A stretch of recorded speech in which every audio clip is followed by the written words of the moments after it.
আসসালামু আলাইকুম রহমতুল্লাহ। রাস্তা দিয়ে হাঁটতেছি, হঠাৎ একটি গাছের কথা মনে পড়লো। গাছটি আমার লাইফে কখনো দেখি নাই। গাছটি অত্যন্ত সুন্দর। তো চলেন গাছটি আপনাদেরকে দেখাই। এই দেখেন, এই সেই গাছ, অনেক বড়, বিশাল বড় গাছ। একটা দেখতে কাঁঠাল গাছের মতো, কিন্তু মূলত সেটা কাঁঠাল গাছ না। মালদ্বীপের ভাষায় এটা বলে বামকেও গাছ।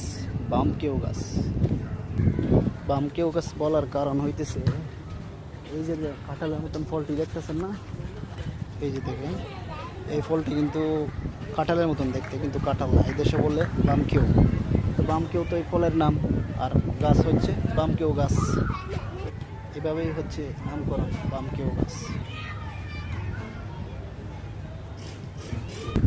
সবচেয়ে ইন্টারেস্টিং বিট, তবে একটা জিনিস খুব খারাপ লাগলো, এই যে ফলটি দেখতেছে না, দেখতে অনেক সুন্দর, কিন্তু পৃথিবীতে যত ফল আছে সব ফলই কিন্তু পাকলে খাইতে সেই স্বাদ লাগে, কিন্তু এই ফলটা পাকলে আর খাওয়ার উপযোগী থাকে না, নষ্ট হয়ে যায়। কাঁচা অবস্থায় খাইতে হয়, মনে করেন খাইটা ওই যে যেভাবে রৌদ্র দেয় না, সেই সিস্টেমে খাইটা রৌদ্রে দিয়া তারপর তেলের মধ্যে ভাইজা খাওয়া যায়, আবার তরকারি রান্নাও খাওয়া যায়। অনেক ভালো লাগে, সুস্বাদু হয় তরকারি। আমি আগে কখনো দেখিনি এই গাছ, বাংলাদেশে মালদ্বীপ আইসা দেখলাম, অনেক সুন্দর।